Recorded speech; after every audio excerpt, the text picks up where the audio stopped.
Bien, entonces vamos a ver un poco cuál es el camino que ya lo vimos para otras partes del proceso, pero vamos a ver qué pasa fundamentalmente en el metabolismo. El metabolismo, como ustedes saben, la mayor parte se lleva a cabo en el hígado, pero no es el único órgano en el cual se puede realizar, sino que también se puede realizar en el riñón, en los pulmones y en algunos otros tejidos, incluso a nivel de la sangre. Entonces vamos a ver puntualmente el metabolismo hepático de los fármacos, ¿sí? Entonces cuando uno ingiere un fármaco por vía oral, ¿sí? Ese fármaco va a ir al intestino y finalmente va a pasar por el hígado. Lo mismo ocurre con un fármaco que va por vía parenteral, ¿sí? O sea, que se administra directamente en la sangre y finalmente va a pasar por el hígado. Recuerden que eso puede pasar, sí, de entrada o puede pasar después que realiza su efecto el fármaco. Entonces, el fármaco, una vez que llega al hígado, puede sufrir dos tipos de metabolismo. Metabolismo de fase 1, ¿sí? Que es un mecanismo fundamentalmente de oxidación, vamos a ver que puede ser también de reducción o de hidroxilación, pero fundamentalmente es oxidativo, o bien puede sufrir lo que se llama un metabolismo de fase 2, donde lo que se busca es una fase de conjugación que lo que hace fundamentalmente es cambiar la hidrofilicidad del fármaco y el tamaño del fármaco. Entonces el fármaco que pudo haber sido previamente oxidado y luego conjugado, no necesariamente se dan las dos fases. Hay fármacos que se oxidan y son eliminados, hay fármacos que necesitan oxidarse y luego conjugarse para ser eliminados, y hay fármacos que directamente son conjugados y luego son eliminados. Entonces, supongamos que estamos en la última parte, que ya el fármaco está listo para poder ser eliminado. Entonces vamos a ver que ese fármaco que está preparado para ser eliminado puede ser seguir la vía hepática a través de la bilis y ser eliminado por las heces, o bien puede volver a sangre, ¿sí? Y ser eliminado a través de la orina, a través de la respiración o a través de otros fluidos. Y después vamos a ver que viene la etapa de eliminación que vamos a estar viendo más tarde. Entonces, esta es más o menos lo que va a pasar con un fármaco y cómo se va a metabolizar. Entonces, vamos a ver el concepto de fármaco, de metabolismo en sí. Dice que es el proceso en el que se produce una modificación en la estructura química del fármaco, debido a la actuación de diferentes sistemas enzimáticos preexistentes en el organismo. Por lo tanto, como consecuencia de esta intervención de esos sistemas enzimáticos, ¿sí? Se obtienen productos de transformación llamados metabolitos, que por lo regla general son más hidrosolubles para poder ser eliminados. Ahora, estos metabolitos vamos a ver que pueden ser inactivados, o sea, puede ser que el fármaco original se inactive, podemos ver que este metabolito puede ser más activo que el fármaco original inclusive, y hay productos o fármacos que necesitan sí o sí ser metabolizados para poder ser activos. Entonces, vamos a ver que esos fármacos son inactivos, ¿sí? Cuando ingresan, perdón, que son inactivados, que son inactivos cuando ingresan al organismo y se tienen que activar para poder actuar. En ese caso, estamos hablando de un profármaco, como fue en su momento el uso del oseltamivir, que era un antiviral que se utilizaba para el tratamiento de la gripe H1N1, o bien que son fármacos que ingresan en forma activa, ¿sí? Y que se pueden inactivar. Ejemplo, el ketoconazol. El ketoconazol es un antimicótico muy conocido y vamos a ver con el cual hay muchas interacciones. Si bien hoy en día el ketoconazol cada vez se utiliza menos, es un fármaco que es referencia para todo el grupo químico que representa. Vamos a tener productos que ingresan activos y que se eliminan activos también, como el nordiazepam, que es una benzodiazepina, o fármacos que ingresan activos y que luego de metabolizarse son inclusive más activos, como es el caso del diazepam. Entonces, las enzimas encargadas de realizar estas transformaciones se encuentran, como dije antes, fundamentalmente en el hígado, aunque también se hallan en menor proporción en otros órganos. Denme un segundo, que te decía que se encuentra fundamentalmente en el hígado, aunque también se hallan en otros órganos como puede ser el riñón, el pulmón, el intestino, las glándulas suprarrenales u otros tejidos, o bien en la propia luz intestinal, los sistemas enzimáticos que a través de las bacterias. Entonces, vamos a ver que una determinada molécula va a poder ser transformada en diferentes sitios o bien sufrir diferentes transformaciones en sucesivos pasos a través del hígado, como les decía antes. Vamos a ver que hay fármacos que van a sufrir solo la fase 1, otros que van a sufrir solo conjugación, o algunos que van a sufrir ambos procesos. Entonces, vamos a ver que como resultado, sí es frecuente que un fármaco origine un número elevado de metabolitos. Generalmente no hay un solo fármaco de esa descomposición o de ese metabolismo del fármaco. Puede haber uno o puede haber más de uno, ¿sí? Y puede haber fármacos que pueden ser que sean inactivados, otros que pueden ser que sean tóxicos porque producen ese fármaco que se produce la degradación puede llegar a ser carcinogénico o teratogénico. También en el proceso de metabolización, junto con la excreción, tienden a reducir la concentración del fármaco en plasma. Recuerda que cuando veíamos las curvas, veíamos que siempre, si veíamos una curva que era solo de concentración en función del tiempo y era inyección intravenosa, únicamente había eliminación.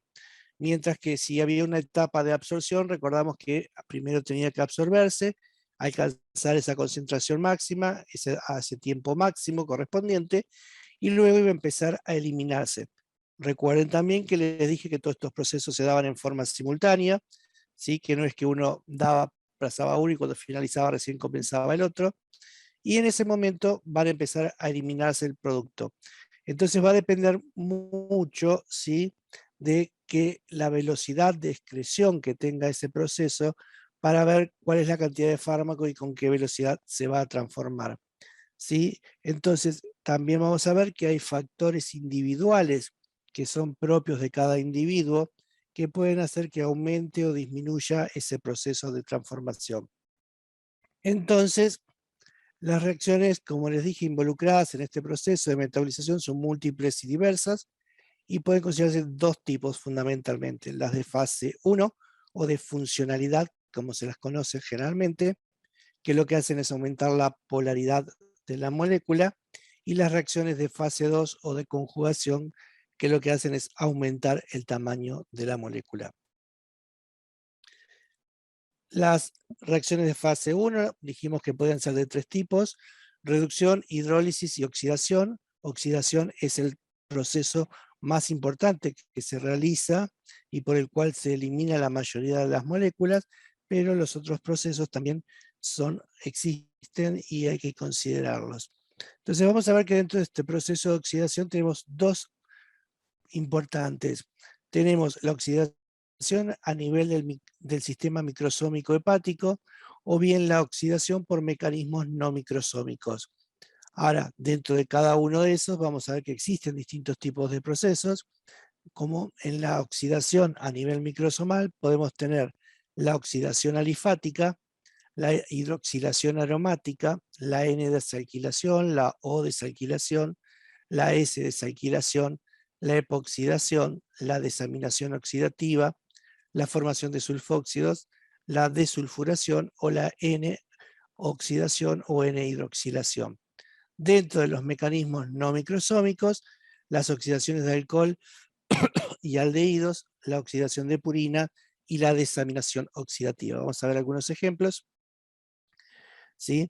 Entonces, metabolización de sustancias endógenas, ¿sí? Acá no estamos ni siquiera hablando de un fármaco externo, sino que también este proceso de metabolización se produce para moléculas que son propias del organismo, como la testosterona, que a nivel del citocromo P3A4 se va a transformar en la 6-beta hidroxitestosterona. ¿Sí? La testosterona, todos saben que es una hormona sexual y que la produce el testículo. Pero también sabemos que en los casos de déficit, esta testosterona debe ser incorporada a través de un medicamento de uso inyectable generalmente, o en cápsulas que existen también testosterona por vía oral, pero generalmente se suele utilizar la vía inyectable intramuscular porque la hormona es de depósito y perdura en el tiempo. La hidroxilación alifática, como su nombre lo dice, lo que vamos a hacer es agregar que oxidrilos en una cadena alifática o bien en una cadena o en una estructura aromática. La N-hidroxilación, que es la incorporación de un oxidrilo en un grupo nitrógeno, o la epoxidación, que es hacer un anillo a nivel de una cadena. La N-hidroxilación, ¿sí? O sea, es lo mismo que teníamos antes, pero acá en una estructura aromática, o en una anilina que se transforma en fenilhidroxialanina. Las estructuras epoxi, que ya vimos, acá habíamos visto una cadena lineal, ahora vemos una estructura aromática. Las fórmulas, chicos, no se las vamos a tomar, así que quédense tranquilos, simplemente para que sepan que existe, ¿sí? Así que salvo que me enojen por algún motivo, no vamos a tomar nunca las cadenas ni las moléculas, porque no es importante en a esta altura. Entonces, la fase 1, dijimos que existían oxidación, hidroxilación y reducción. Sí, el 90% son por oxidación, por eso les dije que era la vía más importante, y se realizaba en la fracción microsomal del hígado. Y acá es lo importante, que esto es lo que sí se tiene que grabar a fuego, que acá interviene un sistema de monooxigenasa, que es el sistema P450. Este sistema P450 está constituido por una serie de isoenzimas, que ahora vamos a ver la especificidad de cada una y dónde suelen actuar. El metabolismo, la segunda parte, y vamos a ver ese sistema que les comenté de isoenzimas, que era el citocromo P450, que vamos a ver que está formado fundamentalmente por una hemoproteína, que dijimos que se llamaba citocromo P450, por lo tanto, como hemoproteína va a tener generalmente un grupo hemo que tiene una estructura o tiene hierro en su estado oxidado 2 o 3 y una estructura ¿sí? Polipeptídica alrededor. Eso es lo que va a formar el grupo hemo. Pero también tenemos el grupo NAD, fosfato y el oxígeno en sí. Los que más nos importa y los que más están involucrados en el metabolismo de los fármacos es el grupo del citocromo P450. Este citocromo P450 tiene una estructura de estas características, ¿sí? Con el grupo hierro central y las proteínas estructurales alrededor. Esto es el ciclo que tiene para el NAD-fosfato, ¿sí? Cómo entra la molécula oxidada, se incorpora el sustrato, hasta que finalmente se elimina el metabolito hidroxilado. Las isoenzimas del citocromo P450 les dije que tenían características diferenciales, porque estas enzimas tienen una raíz en común, que es lo que se llama CYP, porque la secuencia de aminoácidos es muy semejante, existe similitud en cada una de ellas, ¿sí? En general un alto porcentaje de la cadena, pero después empiezan a tener diferencias y van a elegir sustratos diferentes donde van a actuar. Y se le van agregando diferentes números y letras. A todos vamos a ver que hay 3 familias fundamentalmente, que está constituido por la familia 1, 2 y 3, ¿sí? Son los que se les asignan.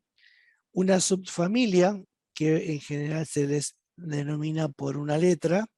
Y por último, van a tener un gen diferencial que las va a identificar. Y estas ya son la isoenzima propiamente dicho, y que es la que nos va a dar intervención en cada uno de esos procesos específicos que estábamos hablando. Entonces, fíjense, acá terminamos la raíz CYP, el número 1, 2 o 3, que nos indica la familia, la letra D, A, B, C, vamos a ver que hay distintos, que nos indica la subfamilia, y por último el gen individual, que también está representado por un número. ¿Sí? Todas las isoenzimas de la misma familia, ¿sí? La 1, la 2 o la 3, tienen por lo menos una estructura semejante del 40%, y si consideramos que son de la misma subfamilia, o sea, tienen por lo menos en esa estructura un 60% de la misma estructura genética, genómica. Entonces, vamos a ver que hay varias isoenzimas, pero acá les voy a mencionar, después más adelante vamos a una tabla donde hay más, las 4 más importantes y la que interviene en la mayoría de los procesos que vamos a utilizar. Una es el citocromo P3A4, que representa el 60% de las intervenciones, que actúa sobre los inmunosupresores, antimicóticos, ¿sí? Ejemplo el ketoconazol que les nombré antes, los antibióticos y la testosterona. El otro gran grupo que tiene una participación importante es el CYP2D6. El CYP2D6 tiene un valor aproximado del 25% de las reacciones de oxidación, y en este caso va a actuar sobre antidepresivos tricíclicos, sobre los neurolépticos, sobre los beta bloqueantes, los antiarrítmicos, los inhibidores de la recaptación de serotonina, ¿sí? En realidad tendría que decir IRSS, que son inhibidores selectivos de la recaptación de serotonina, y los opiáceos. Y después tenemos dos grupos que tienen una intervención menor, pero no menos importantes, que son el CYP2C19, que actúa sobre drogas muy consumidas, como el omeprazol, el diazepam o el exobarbital, o el 2C9, que actúa sobre la fluoxetina, el ibuprofeno, naproxeno, piroxicam, warfarina y fenitoína.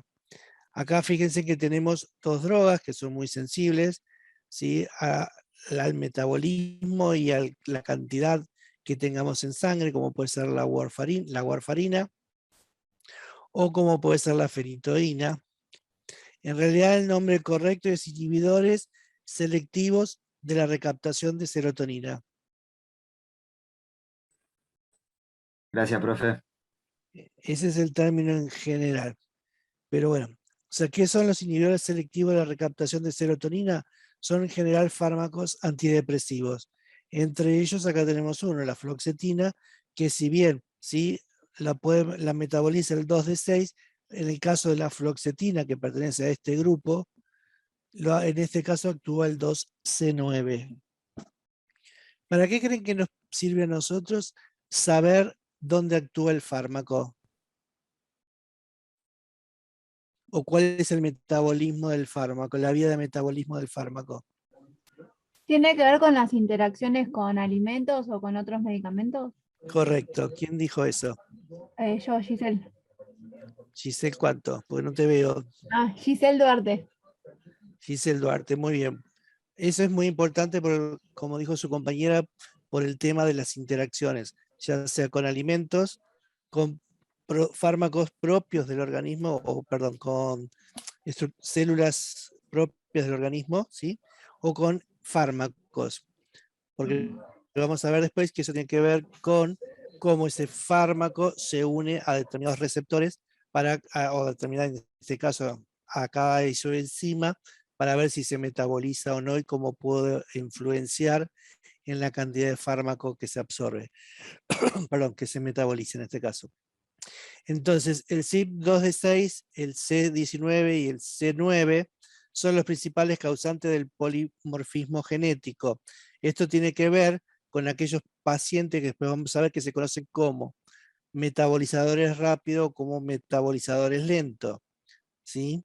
Entonces eso nos va a influenciar la cantidad de fármaco que queda disponible para poder producir efecto o no, y cómo vamos a regular la dosis o cómo vamos a asociar determinados fármacos. Acá tenemos un ejemplo de lo que son los que se conocen como metabolizadores lentos o metabolizadores ultra rápidos, ¿sí? El ejemplo es para la nortriptilina, que es un psicofármaco, que es un antidepresivo del grupo de los tricíclicos. Yo les voy tirando nombres así para que se vayan ubicando. Algunos nombres a algunos les sonarán, a otros no. Pero bueno, son ejemplos para que vean la importancia que tiene este tema. Entonces, la mayoría de los pacientes que utilizan este fármaco, como les dice ahí, ¿sí? El 90%, por suerte, requieren una dosis de 75 a 150 miligramos día.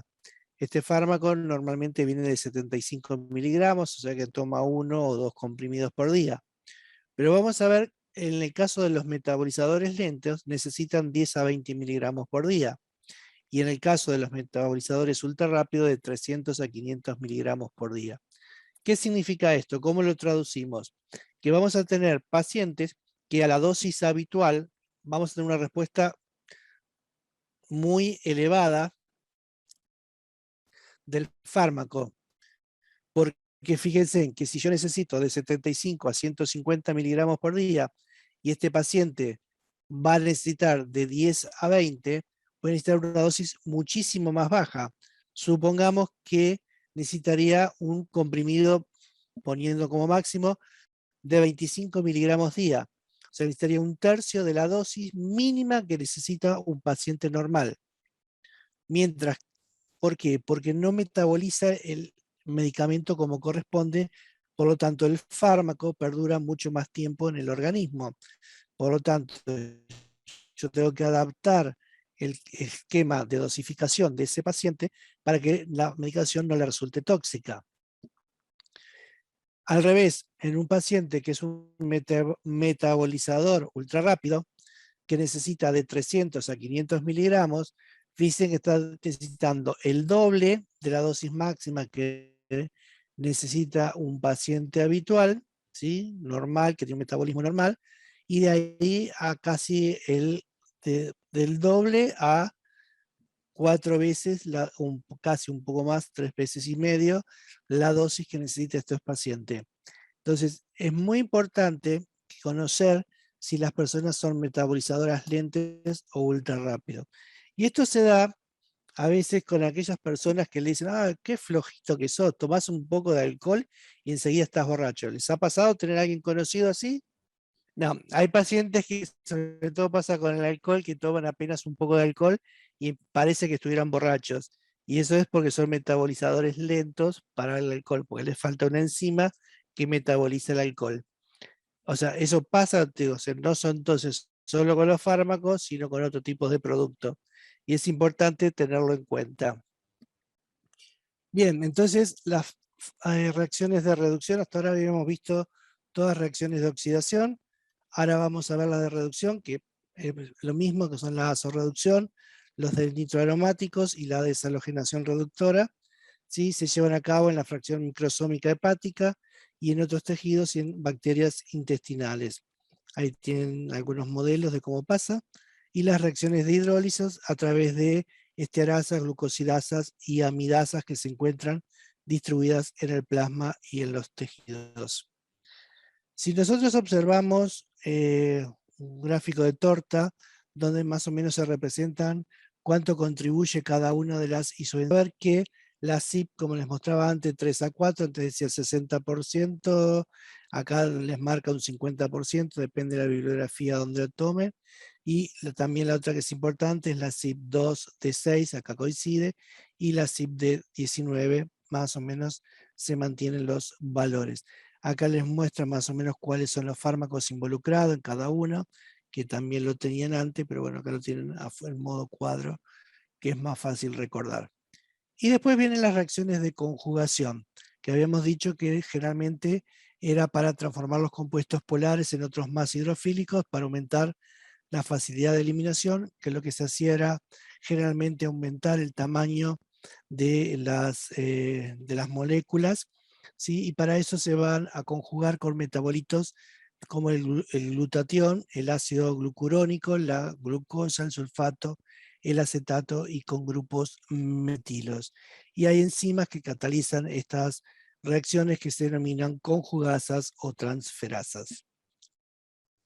Las 4 o 5 más importantes son la glucuroniltransferasa, la sulfotransferasa, la N-acetiltransferasa, la metiltransferasa y la conjugación con glutatión, que es una de las también es muy importante, sobre todo para productos carcinogénicos y fármacos como el naproxeno, bisulfán y la nitroglicerina. La glucuroniltransferasa, vamos a ver que actúa sobre grupos oxidrilos y amino y ácidos y sulfídricos. Lo usa la morfina, el lorazepam, paracetamol, ketorolac y el ácido salicílico, que no es más ni menos que la aspirina que todos conocemos.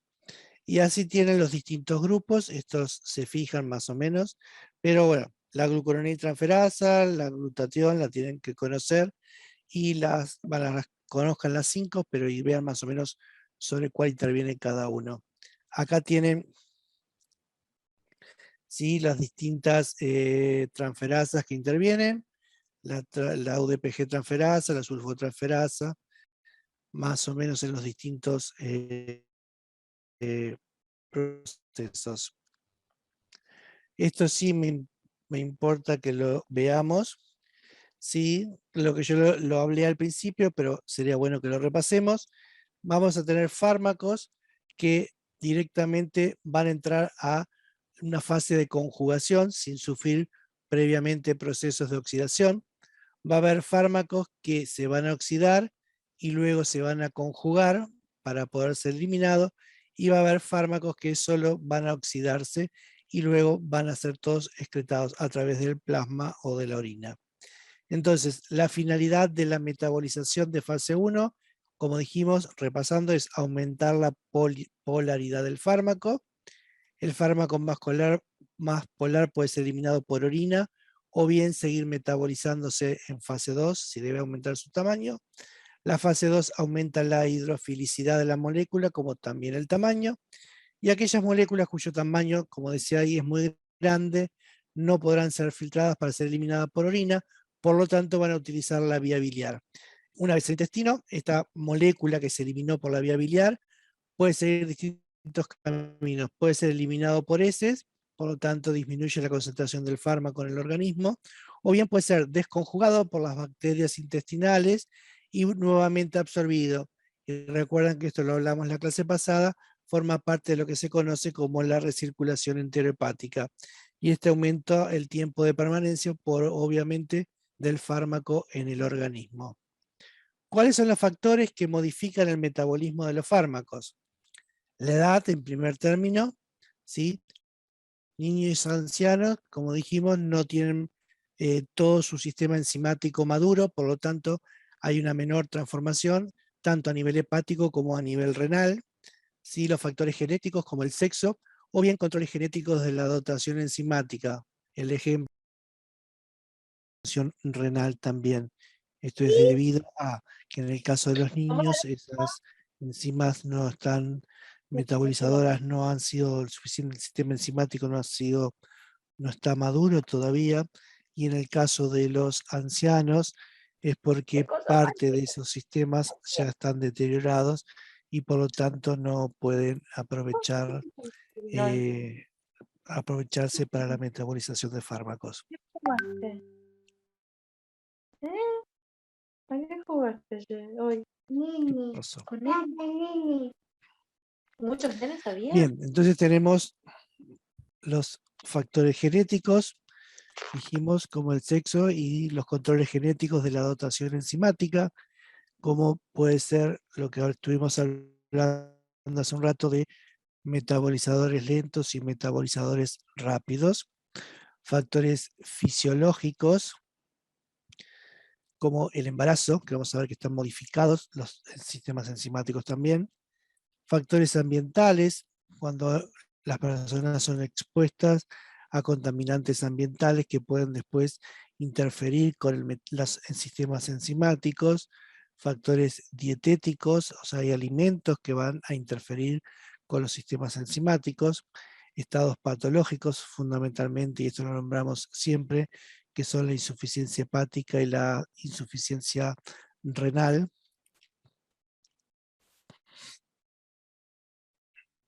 y todo lo que tenga que ver con los factores iatrogénicos que se produce como consecuencia de la interacción con otros fármacos que son capaces de metabolizar o de, perdón dicho, de modificar el metabolismo de estos fármacos.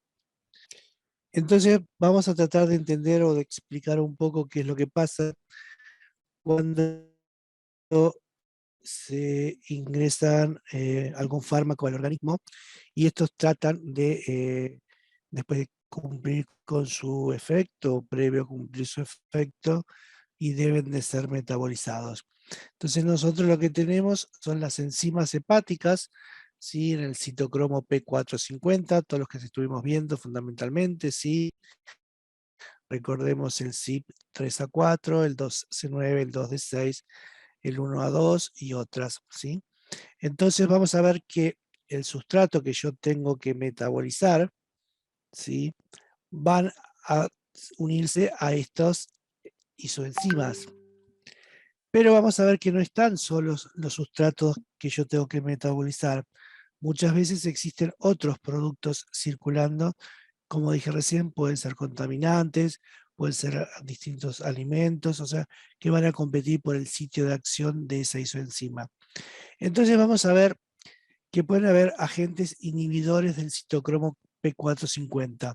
Si yo tengo un agente inhibidor del citocromo P450, ¿qué es lo que va a pasar con el fármaco que se tiene que metabolizar? Acumularse y a Bien, eliminarse. Luego. correcto, va a comenzar a acumularse y no se va a poder eliminar. Por lo tanto, se me va a mantener en sangre una cantidad importante del fármaco, ¿sí? Y que puede llegar a ser tóxico para ese paciente porque sigue el fármaco activo dando vuelta.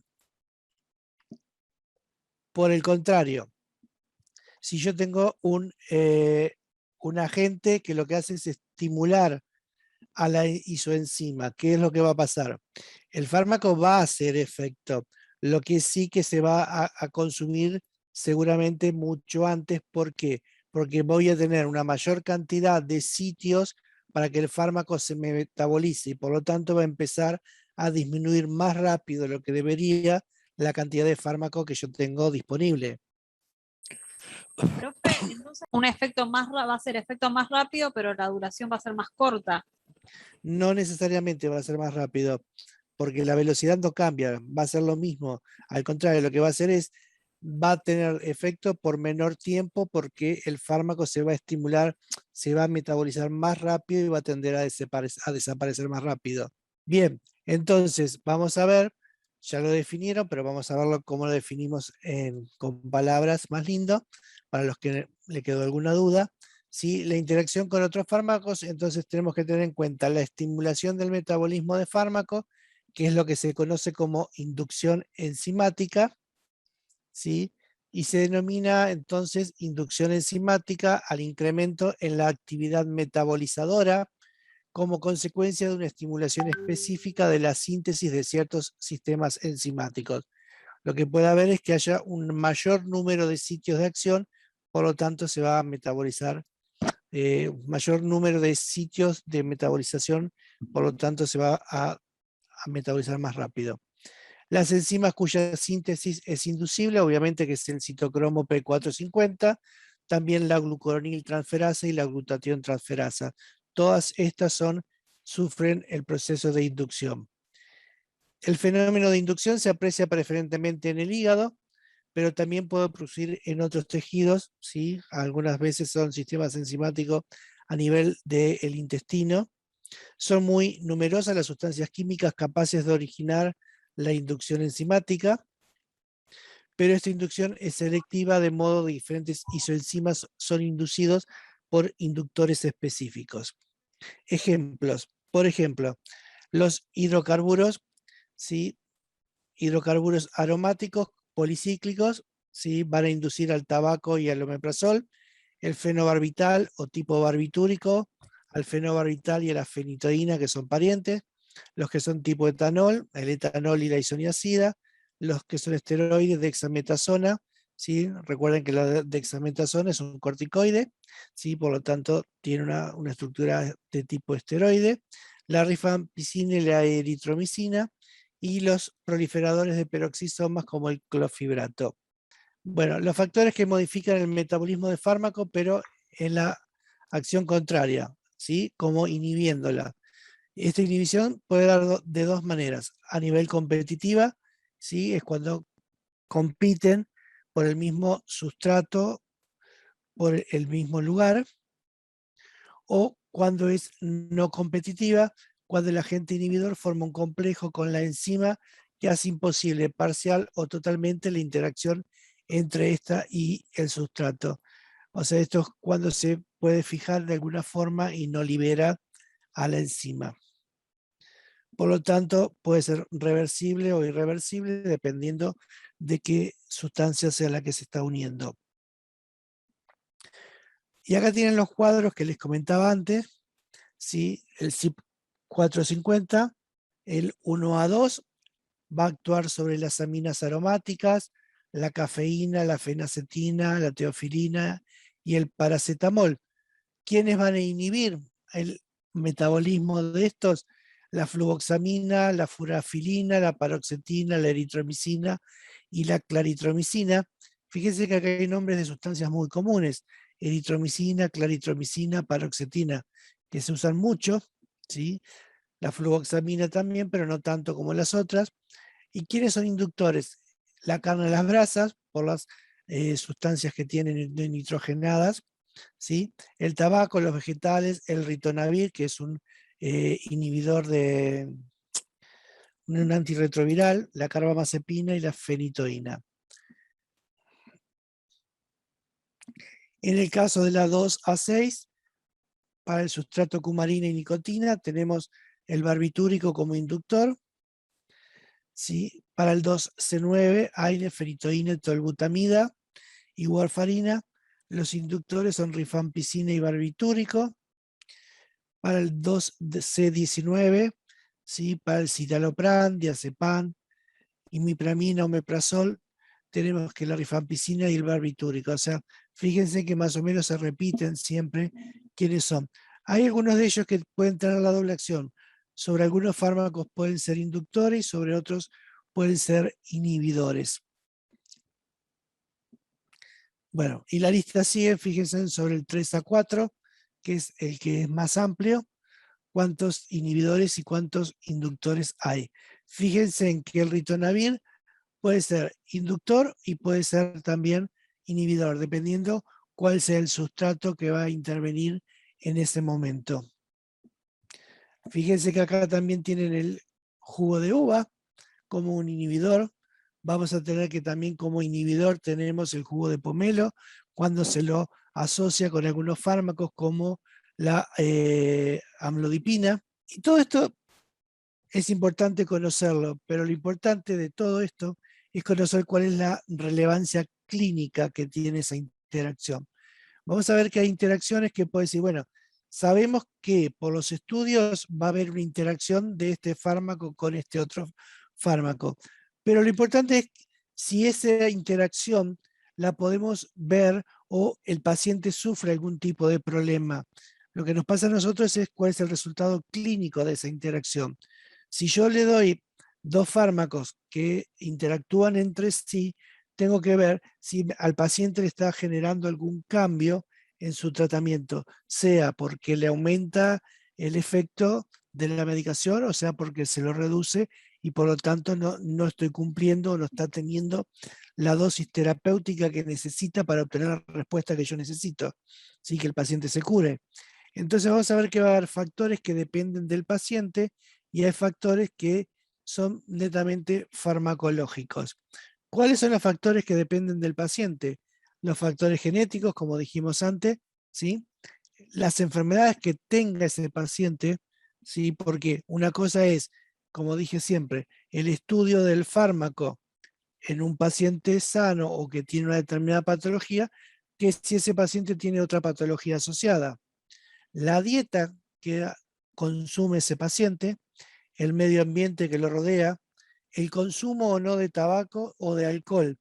Todos estos tienen que ver con que se obtenga el resultado terapéutico y que esa interacción sea o no clínicamente relevante. ¿Cuáles son los factores farmacológicos de los cuales van a depender estas, digamos, variaciones clínicas del paciente? La dosis administrada. Si yo sé que tengo una interacción, a lo mejor yo debo administrarle a ese paciente una dosis mayor o una dosis menor, dependiendo si tengo un sinergismo o un antagonismo. Por lo tanto, yo necesito conocerlo en la forma teórica porque a lo mejor necesito regular la dosis del paciente. O a lo mejor lo que necesito cambiar es la duración del tratamiento. O bien la pauta posológica, la secuencia en que administro uno y otro fármaco. Si yo sé que va a haber una interacción entre esos fármacos, yo puedo lograr administrarlos con un determinado tiempo para que esa interacción disminuya o aumente de acuerdo a lo que yo esté buscando. ¿Sí? La vía de administración que le voy a utilizar para administrar el fármaco a ese paciente y la forma en que se lo dosifico. Entonces, fíjense en que todo esto es importante conocerlo, pero a mí lo que más me importa es la relevancia clínica que tenga esa interacción. Hay veces que se buscan intencionalmente las interacciones para disminuir la dosis de determinado fármaco. Si yo asocio fármacos, puedo lograr que pueda disminuir la dosis, por lo tanto disminuyo los efectos adversos. Otras veces necesito asociarlo con una comida. Recuerden lo que les decía el otro día, que la claritromicina me conviene asociarla con un alimento rico en grasas. ¿Por qué? Porque de esa forma se va a absorber más rápido y no tengo que darle dosis tan elevadas al paciente. Entonces, todas esas cosas son las que yo tengo que ir asociando para después poder manejar la administración del fármaco. ¿Alguna duda hasta acá? ¿No? ¿Seguro? No, profe, igual hay que volver a verlo. No, profe. No, sí, obviamente que lo van a tener que leer después, tranquilo, pero lo que quería era eso. Bueno, entonces ya vimos la parte de liberación, vimos la parte de absorción, vimos la parte de distribución, acabamos de ver metabolismo, y ahora vamos a ver cómo se elimina el fármaco una vez, ya sea porque fue utilizado o porque no fue utilizado, y cumple con un proceso de eliminación del mismo. Bien. Y lo primero que vamos a definir acá es el clearance o aclaramiento. Recuerda que en la clase pasada yo les hablé del clearance hepático. Bueno, acá vamos a hablar del clearance o aclaramiento, que en este caso estamos hablando fundamentalmente del clearance renal. Si bien se definen de la misma forma, ¿sí? Entonces se define como el volumen de sangre que es depurada de un fármaco por unidad de tiempo. O sea que es la capacidad que tiene un órgano de eliminar o depurar un fármaco que se encuentra en el plasma, independientemente de la vía que utilice para eliminarlo. Y se expresa en mililitros por hora o en litros por hora. Entonces es la capacidad de depurar un fármaco por unidad de tiempo. Entonces vamos a ver que puede haber variantes importantes en el clearance de un fármaco. Entonces, vamos a hablar del clearance hepático de 2 litros hora. ¿Qué significaría esto? Que el hígado es capaz de quitar digamos, de la sangre, ¿sí? un volumen plasmático de 2 litros y que el tiempo tardará en hacerlo 1 hora. O sea que en 1 hora va a sacar todo el fármaco contenido en 2 litros de sangre. El clearance es independiente del fármaco. Vayan marcando, o sea, fijándose en bien estas cosas, porque después cuando hagan los problemas y las consignas van a tener que poder identificar qué es lo que puede estar afectando ese metabolismo y esa eliminación del fármaco. Entonces, el clearance es independiente del fármaco y es el parámetro que mejor describe la capacidad del organismo para eliminar una sustancia.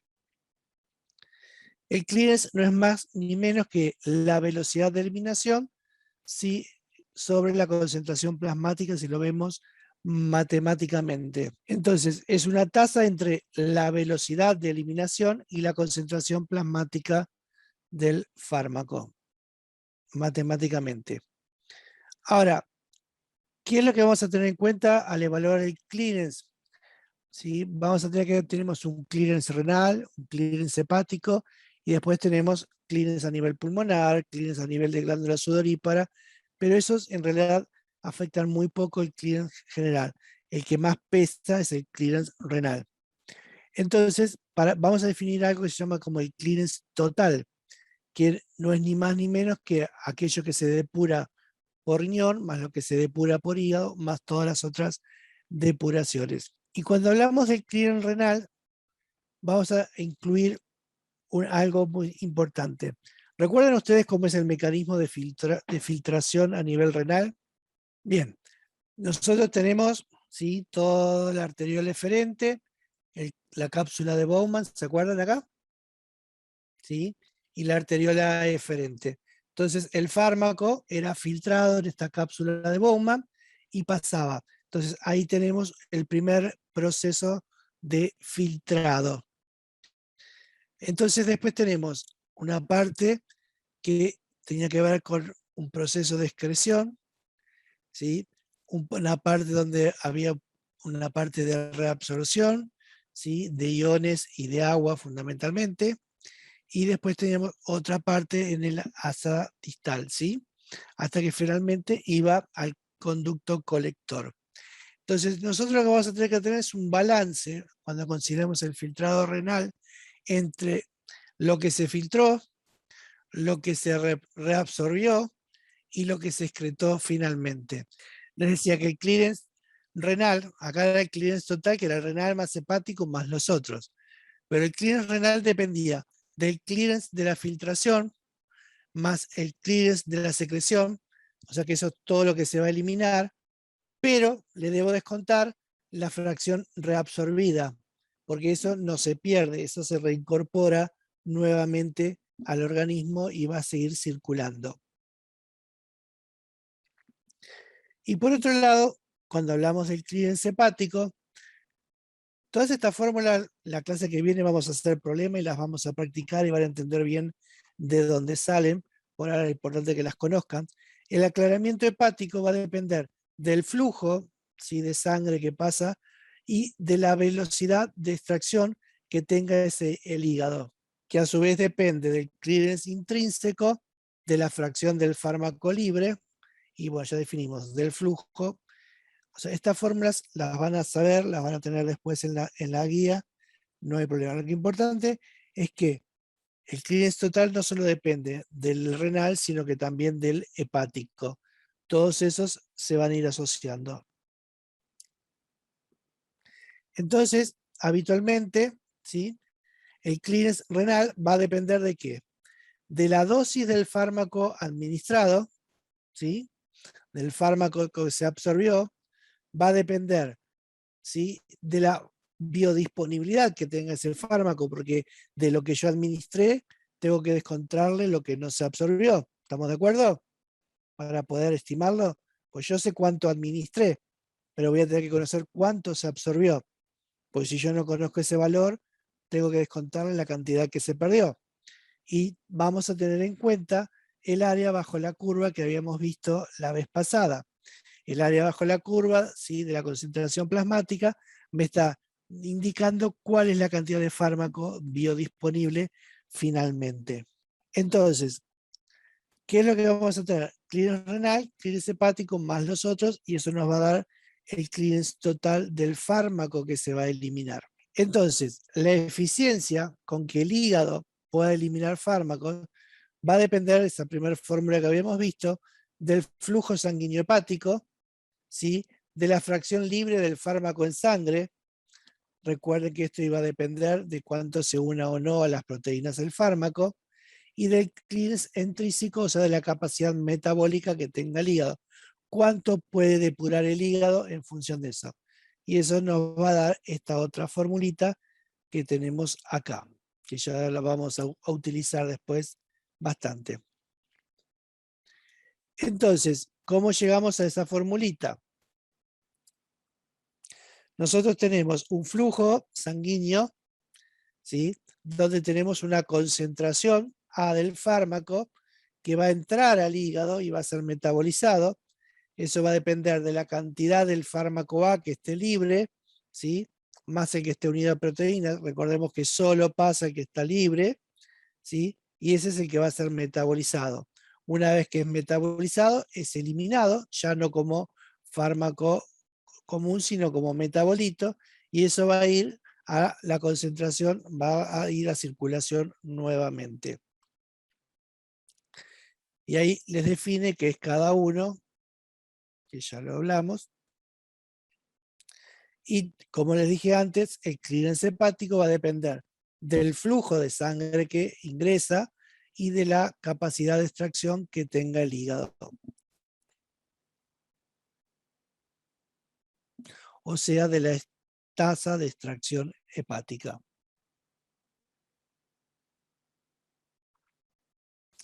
Entonces, vamos a decir que a los fármacos los vamos a categorizar de acuerdo a cuánto es la extracción hepática que hace el hígado. ¿Sí? Vamos a hablar de un fármaco de alta extracción hepática cuando llega a la circulación el 50% de la dosis o menos. O sea que cuando yo administro un fármaco, el 50% o menos de la dosis es lo que me queda para actuar. El resto sufrió extracción hepática. ¿Sí? Se metabolizó y va a ser eliminado. Vamos a hablar de un fármaco que tiene una moderada extracción hepática cuando llega a circulación entre el 50 y el 80% de la dosis administrada. Y vamos a hablar de una baja extracción hepática cuando el fármaco que llega a la circulación está entre el 80 y el 100% de la dosis. Fíjense ustedes acá cuántas cosas tengo que tener en cuenta al momento de decir cuál va a ser la dosis del fármaco que yo voy a utilizar. Obviamente que eso no lo vamos a definir nosotros en forma arbitraria, sino que ya lo define la industria. Pero después de eso que definió la industria y de esos datos que nos va a dar resultantes de los estudios clínicos, a lo mejor nosotros debemos hacer un ajuste cuando tenemos un paciente que tiene una falla hepática o que tiene una falla renal. Entonces, primera cosa a considerar es la biodisponibilidad del fármaco. Recordemos que si se utilizó en la vía oral, ya perdimos una parte ahí. Después tenemos que tener en cuenta porcentaje de unión a proteínas del fármaco. ¿Por qué? Porque para que acceda a los tejidos, incluido el hígado, va a depender de cuánto fármaco libre o no tenga. Y después vamos a ver de cuánto de ese fármaco es metabolizado en ese primer paso que produce el fármaco en el hígado. Entonces, cuanto mayor sea la tasa de extracción hepática, mayor va a tener que ser la dosis que doy del fármaco si yo necesito tener una respuesta terapéutica. Cuanto menor cuanto más baja sea la extracción hepática, voy a manejar una dosis menor. Entonces, el clearance renal total, como habíamos dicho, va a estar dado por el clearance renal glomerular, o sea, el que resulta del filtrado a nivel del glomérulo, al cual se le va a sumar el clearance de la secreción tubular. Y lo vamos a multiplicar por 1 menos la fracción reabsorbida. O sea que todo esto es lo que se elimina y le vamos a descontar, ¿sí?, lo que se absorbe. De eso va a surgir el fármaco realmente que es eliminado a nivel renal. Pero nosotros no lo podemos medir directamente. Entonces vamos a usar, como dijimos siempre en los estudios de farmacocinética, indicadores, ¿sí?, que nos van a estimar cuánto se elimina. Entonces, para poder saber cuál es el filtrado, lo que vamos a utilizar normalmente es lo que se conoce como clearance de creatinina. El clearance de creatinina la creatinina en sí es una sustancia endógena que surge del metabolismo normal del músculo. Por lo tanto, en condiciones normales, si no hay un deporte extremo, no hay algo que nos esté cambiando, esa cantidad se debería mantener en forma constante. Entonces, lo que se hace es realizar una extracción de sangre para medir la concentración de creatinina en el plasma, y lo que vamos a hacer, por otro lado, es recolectar la orina durante 24 horas para ver cuánto es la cantidad de creatinina eliminada en ese volumen. Con esos dos datos, nosotros podemos estimar cuál es el clearance de creatinina. Entonces sabemos que los valores normales de creatinina va a ser entre 1000 y 2000 miligramos en 24 horas, lo que se va a eliminar, ¿sí? Entonces vamos a tener que un clearance de 85 a 125 mililitros minuto en hombres, de 75 a 115 mililitros minuto en mujeres, y de 40 a 65 mililitros minuto en recién nacidos. Estos datos nos van a servir a nosotros cuando hagamos los problemas para saber si una persona tiene un clearance elevado o no. Los valores van a disminuir a medida que aumenta la edad del paciente, ¿sí? Entonces, cuanto más anciano sea la persona, menor va a ser el clearance que tenga, menor va a ser la capacidad de depuración que tenga ese paciente, y también esto va a estar afectado, ¿sí?, por diferentes patologías como la aterosclerosis de la arteria renal, la glomerulonefritis o la necrosis tubular. Va a aumentar durante el embarazo y durante el ejercicio. Hay patologías que lo que hacen es aumentar el clearance de creatinina, ¿sí? Y vamos a ver que no solo se mide la cantidad de creatinina, sino también se mide la cantidad de albúmina para algunas patologías.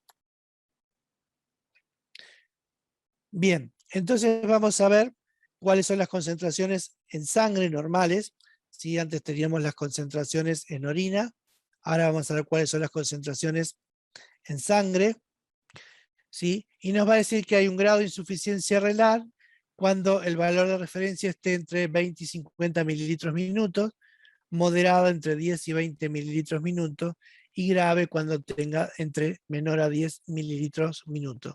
O sea que voy a eliminar, ¿sí?, menor volumen en la cantidad del tiempo, y por lo tanto voy a estar extrayendo menor cantidad de creatinina en función del tiempo y se va a acumular. De acá lo importante, bueno, el clearance, que ya lo definimos como unidad, ¿sí? Y la semivida de eliminación. Recuerdan que en la segunda clase habíamos hablado de la semivida de absorción, ¿sí?, que era el tiempo en que quedaba, o sea, se demoraba en absorber la mitad del fármaco remanente. Acá la semivida de eliminación es el tiempo que transcurre hasta que la concentración plasmática disminuye a la mitad, al 50%. Pero vamos a definir también una constante de eliminación, ¿sí?, que indica la probabilidad de que una molécula de un fármaco se elimine del organismo de forma global, es decir, incluyendo distintos mecanismos. La constante de eliminación es propia de cada fármaco, ¿sí? Y acá lo que nos está diciendo, ¿qué significa una constante de eliminación de 0,02 horas a la menos 1? ¿Sí? La constante de eliminación o la de absorción se expresan en horas a la menos 1, y lo que indica es que el 2% de las moléculas de un fármaco se elimina en una hora. Esa sería una constante en la traducción de lo que significa la constante de eliminación. Y si la tenemos que calcular o matemáticamente o a nivel de una gráfica, la constante de eliminación, como les conté la vez pasada, está determinada por la pendiente de la porción terminal del gráfico del logaritmo en concentración sérica en función del tiempo. Veo si tengo alguna gráfica. No, ahora después vamos a ver. Entonces, la semivida de eliminación, ¿sí?, es el tiempo que tarda la concentración plasmática en reducirse a la mitad, y es la inversa de la constante de eliminación. O sea que el T medio de eliminación o semivida de eliminación es 0,693, que es el logaritmo natural de 2, dividido la constante de eliminación. La constante de eliminación, les dije cómo calcularla, es la pendiente de la recta. Por lo tanto, podemos, a partir de un cálculo de la constante de eliminación, estimar cuál es el tiempo en que la concentración plasmática se va a reducir a la mitad. Entonces, el T medio dijimos que era el logaritmo natural de 2 sobre la constante de eliminación, o 0,693 sobre la constante de eliminación. El T medio se expresa en horas, obviamente, ¿sí?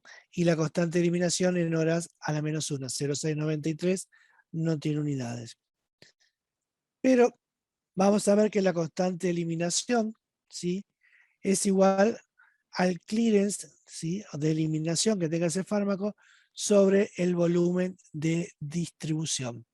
Entonces, vamos a ver que a mayor volumen de distribución va a haber mayor T medio, lo cual es lógico, porque si yo tengo el fármaco en un volumen de distribución muy alto, voy a necesitar más tiempo para depurarlo y que el tiempo va a ser mayor, porque necesito mayor cantidad de tiempo para que la concentración me llegue a la mitad. ¿Queda claro eso? Ahora, a mayor velocidad de eliminación, el T medio va a ser menor. O sea, cuanto más elimino, menor tiempo voy a necesitar para que la concentración alcance la mitad. Bueno, esto ya lo vimos. Entonces, ¿cómo lo calculamos matemáticamente la constante de eliminación? Vamos a calcular el logaritmo de la concentración, ¿sí?, en tiempo 1, menos el logaritmo de la concentración en tiempo 2. Dijimos que esta última parte de la curva, ¿sí?, acá estamos hablando de una inyección intravenosa, pero si utilizábamos una curva de un fármaco administrado por vía oral, recuerda que tenía esta forma, y finalizaba que a la última parte de la curva era prácticamente 100% eliminación. En este caso es toda eliminación, no habría problema, lo podemos calcular en cualquier punto. Pero cuando utilizamos una curva de un fármaco que se administra oralmente, siempre nos conviene utilizar la última parte de la curva, los valores de la última parte de la curva. Entonces, ¿cómo lo voy a calcular? El logaritmo en la concentración 1, donde tengo la mayor concentración, menos el logaritmo en la concentración 2, ¿sí?, dividido el tiempo 2 menos el tiempo 1, o sea, el delta T. Y de esa forma yo obtengo la pendiente de la curva, y eso no es más ni menos que la K de eliminación. Entonces, si yo conozco la K de eliminación, voy a poder calcular, ¿sí?, la semivida de eliminación. La velocidad de eliminación es directamente proporcional a la concentración del fármaco en el organismo, ¿sí? A mayor cantidad de fármaco, mayor velocidad, como dijimos recién. De acá tenemos entonces que tenemos que utilizar, ¿sí? Recuerden, acá tenemos un gráfico, ¿sí?, con estructuras lineales, acá tenemos un gráfico con estructura semilogarítmica, y acá lo mismo. Fíjense, acá no se resultaría muy difícil calcular la concentración del fármaco en estos puntos. En cambio, cuando aplicamos, ¿sí?, logaritmo a esto, rectificamos la curva y podemos calcular fácilmente las constantes de eliminación. Obviamente que la constante de eliminación la calcule acá o la calcule en este sector de la curva, cuando tengo una curva que es toda eliminación, no me va a afectar. Esto no lo vamos a ver ahora. Esto ya lo vimos. ¿Cuáles son las constantes de disposición? Recuerdan que yo en la clase pasada les dije que el fármaco, cuando se disolvía en el compartimento central, podía pasar a los compartimientos periféricos superficiales y profundos, y en esos intercambios había diferentes constantes que intervenían. Entonces, ¿sí?, entonces teníamos una distribución del compartimento central al compartimento periférico que tenía una K12 y una de retorno que era la K21. Por lo tanto, la velocidad, en este caso la KE que vamos a calcular, va a ser una KE compuesta que va a depender de las velocidades de intercambio entre los diferentes compartimentos. Recuerda que cuando teníamos un compartimento bicompartimental, teníamos un alfa y un beta, porque teníamos dos velocidades diferentes de excreción del fármaco. Eso va a quedar más claro igual cuando veamos los problemas. Esto de la biodisponibilidad ya lo vimos, esto también. Y factores que modifican la eliminación de los fármacos. Tenemos, cuando la velocidad de eliminación de un fármaco se modifican las concentraciones plasmáticas y la respuesta también. ¿Sí? Va a depender entonces del volumen de distribución y va a depender de las constantes de depuración. Cuando se altera el clearance de un medicamento, obviamente hay que alterar la dosis o ajustar la dosis de acuerdo a ese clearance. A mayor eliminación, seguramente voy a tener que dar una dosis más alta. A menor eliminación, voy a tener que dar una dosis menor. Esto no tiene nada raro. Habla del sexo. Sí, esto es importante. El pH urinario nos va a ayudar, modificar el pH urinario nos va a ayudar a modificar la velocidad de excreción de determinados fármacos. Sí, obviamente si tengo un fármaco que es alcalino, si yo acidifico el pH voy a lograr que se elimine más fármaco. Si el fármaco es alcalino, acidifico. Si es ácido, alcalinizo. Y de esa forma logro aumentar la eliminación. Esta es una de las formas que se utiliza para tratar pacientes que están intoxicados con distintos fármacos para ayudar a eliminar el fármaco más rápidamente. Esto ya lo dije, que el flujo aumenta con la edad, sí, y con el estado hormonal.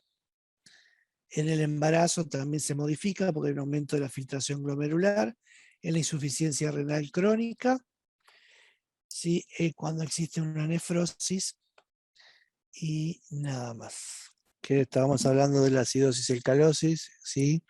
O sea, cuando yo tomo un antiácido, por ejemplo, bicarbonato, ¿sí? Es un antiácido que sea absorbible, no aquellos antiácidos que actúan a nivel del intestino, del estómago y no se absorben. Al modificar el pH urinario se puede entonces alterar la reabsorción renal de algunos fármacos. La presencia de medicamentos concomitantes va a pasar lo mismo. Y lo mismo con aquellos fármacos que son flujo dependiente, que van a depender de la velocidad del fármaco. Sí, va a depender del clearance hepático o del clearance renal.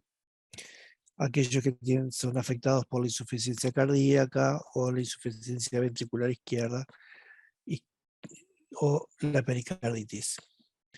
¿Cuáles son los factores que modifican la eliminación del fármaco? Ya lo vimos, la inducción enzimática, sí, aquellos que actúan sobre el sistema citocromo P450, los que producen inhibición enzimática, ¿sí? Como la cimetidina, que es un inhibidor de la citocromo P450, o el polimorfismo genético del cual hablamos de los metabolizadores rápidos, metabolizadores lentos.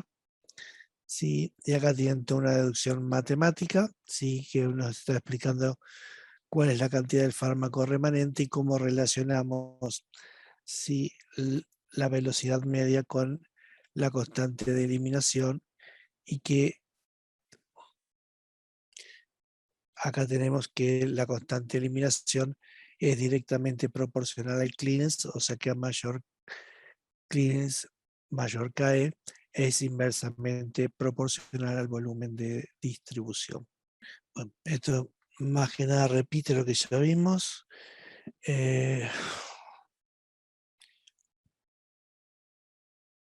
Bueno, acá dice algo que ya lo hablamos también, pero vamos a repetirlo, a reiterarlo.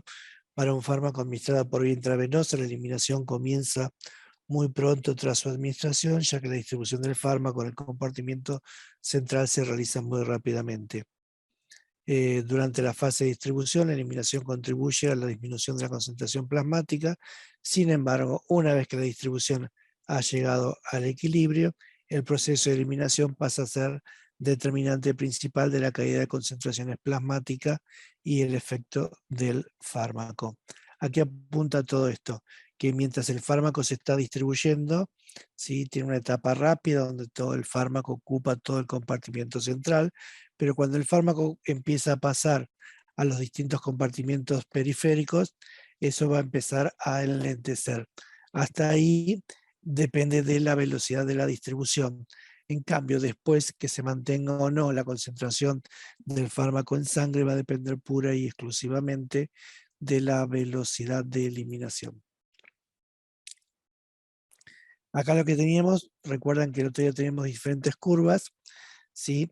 Acá tenemos 3 fármacos, ¿sí?, en distintas concentraciones. donde tenemos que todos tienen una concentración máxima y un T máximo. Dice, cualquier aumento en la velocidad de eliminación, ¿qué es lo que va a hacer? Va a disminuir la concentración máxima, ¿sí? Por lo tanto, va a llevar a una reducción del Tmax. Eso lo hemos visto bien en los gráficos el otro día, que después los podemos volver a ver. Esto ya lo vimos recién. Esto también no hay nada que agregar. Esto tampoco. Y esta sí me interesa, ¿sí? Que la alcalinización de la orina, ¿sí? Para un fármaco ácido y la acidificación de orina para un fármaco alcalino, que era la forma en cómo se elimina. Hola. Hola, hola. Entonces, si la reacción, yo lo que hago es, si yo aumento el pH, o sea que si yo aumento el pH, ¿sí? Entonces disminuye la concentración de oxígenos libres. Entonces la reacción tiende a ir hacia la derecha. ¿Sí?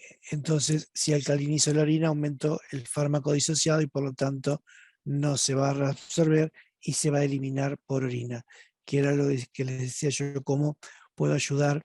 En cambio, cuando tengo un fármaco alcalino, lo que hago es acidificar la orina para también desplazar ese equilibrio hacia la derecha y fomentar la eliminación del fármaco. Sí, si yo tengo una curva donde tengo el logaritmo de la concentración plasmática en función del tiempo, sí, voy a tener una fase de absorción y una de eliminación. Entonces, si yo aumento la velocidad de eliminación, ¿cómo sería la curva que me tendría que dar? Va a estar por encima, ustedes no lo están viendo, ¿lo ven ya esto? Sí. Sí, profe. Sí, sir. ¿Por dónde daría la curva? ¿Por encima o por debajo? Por Si yo debajo. aumento la velocidad. Por debajo. Muy bien. O sea, si yo disminuyo la velocidad, tendría esta curva. Si aumento, me daría esta otra curva. Entonces, como decíamos recién, ¿sí? Va a depender exclusivamente de la velocidad de eliminación. Si yo aumento la velocidad de eliminación, me va a disminuir el Cmax y me va a disminuir el Tmax. ¿Estamos de acuerdo?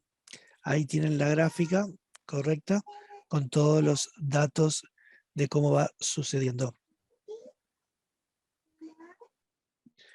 Bien, vamos a hacer una cosa. Para la próxima, hagan todos los trabajos prácticos que tienen en la guía, en el campus, ¿sí? Hasta eliminación. Y vamos a hacer, traten de resolverlos ustedes para ver qué dificultades les ocasiona. Los vamos a resolver en clase y vamos a empezar con los problemas que hay de la serie 1 de problemas. Perfecto. Esto lo tienen que leer, repasar, ¿sí? Y vamos después con los problemas.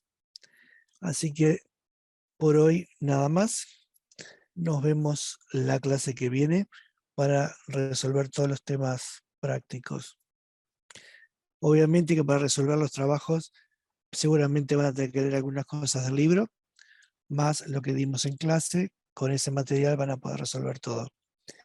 Y lo que no puedan lo vamos a explicar acá en clase. Profe, los temas del comienzo de esta clase donde vimos lo de citocromos y eso, ¿está en el libro de Naranjo? No, todo eso está en el libro de Naranjo, pero eso lo tienen todo bien explicado en el libro de Flores. Ok, gracias.